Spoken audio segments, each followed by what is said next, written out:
Uma dúvida que eu ainda não encontrei a resposta. Qual que é a relação entre os cristãos de extrema-direita com Israel?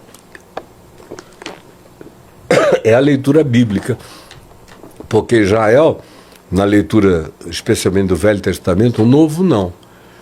Jesus, quando fala em Israel, ele fala sempre de maneira crítica. Você pega Mateus, Marcos, Lucas e João, você vê a fala de Jesus sobre Israel é crítica e sobre aqueles que matam os que Deus envia. Essa é a ênfase de Jesus. Quando chega uma hora, ele diz, vamos para Jerusalém porque chegou a hora da minha morte. Antes não, mas agora chegou. E importa que eu vá para Jerusalém porque nenhum profeta morre fora de Jerusalém. Jerusalém, Jerusalém, que matas os profetas, rejeitas, abominas todos aqueles que te foram enviados.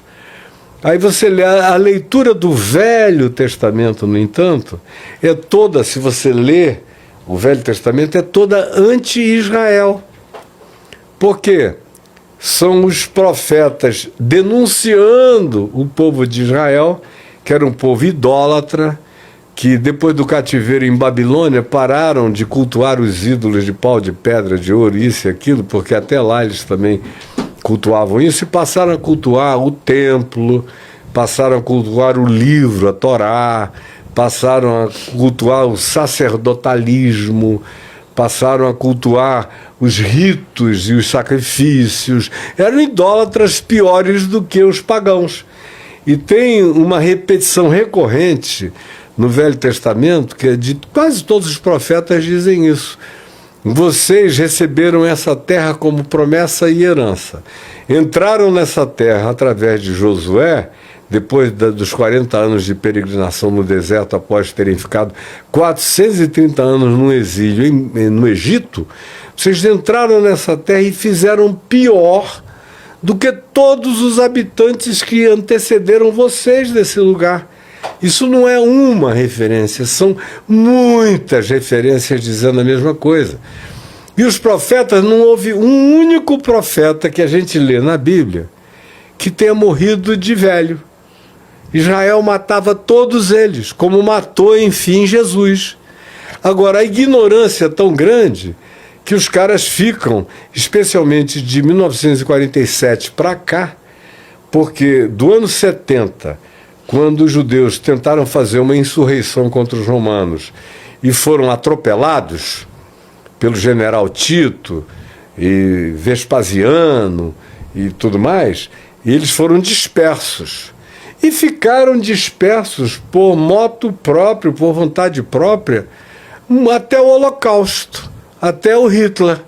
Na realidade, foi o Hitler, com a chacina horrorosa, com o genocídio horroroso, com a indescritibilidade do que ele produziu, que acabou promovendo e fortalecendo o chamado movimento sionista, que é um movimento de volta a Sião, de volta à terra de Israel, porque os judeus estavam muito bem, obrigado, no mundo inteiro.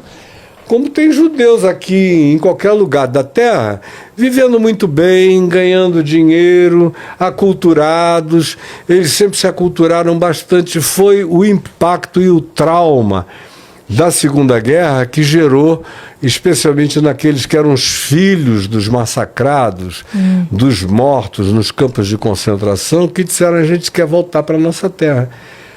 E não tinha nenhum país dos aliados que se propusesse a acolhê-los. Então o que eles disseram: se virem, voltem para lá. E aí eles voltaram, alugaram navios, fizeram o que hoje você vê os refugiados fazendo, tentando atravessar o mar Mediterrâneo. Enquanto isso é bom que se diga e que se guarde na memória. Enquanto isso, do ano 70 da nossa era até 1947, sempre houve uma população de judeus, árabes e palestinos, que são povos semitas.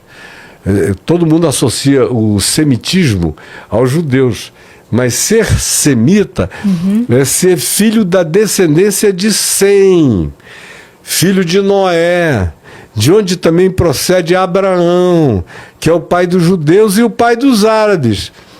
Porque com a serva, a escrava Agar, que era uma egípcia, a mulher dele, Sara, que não podia ter filhos e estava ficando velha, que disse para ele, olha, vamos dar um jeito, você precisa ter um herdeiro. Então pega Agar. Agar era uma egípcia gatona, linda. Abraão achou muito bem, muito bom e agradeceu. E ó, pimba da Xuxim. Mandou ver na Agar. E logo a mulher engravidou, teve um filho a quem ele deu o nome de Ismael, que é o pai de todo o semitismo árabe e palestino. E depois de alguns anos, quando o menino, o Ismael, já tinha mais de 10 anos, foi que Sara, aos 90 anos, deu à luz a um filho, e Abraão com 100, deu à luz a um filho chamado Isaque, e que é o pai dos israelitas, dos judeus, dos hebreus, mas ambos os grupos são semitas. Sim. E são ambos filhos de Abraão. Então, quando você vê o Netanyahu lá massacrando, matando e dizendo que vai eliminar, é uma guerra fratricida. São irmãos matando irmãos. Do ponto de vista genético, corre neles o mesmo sangue, o mesmo DNA, com a mesma história, e todos eles sabem disso. Mas a ideologia política e o desejo de supremacismo e de poder é o que faz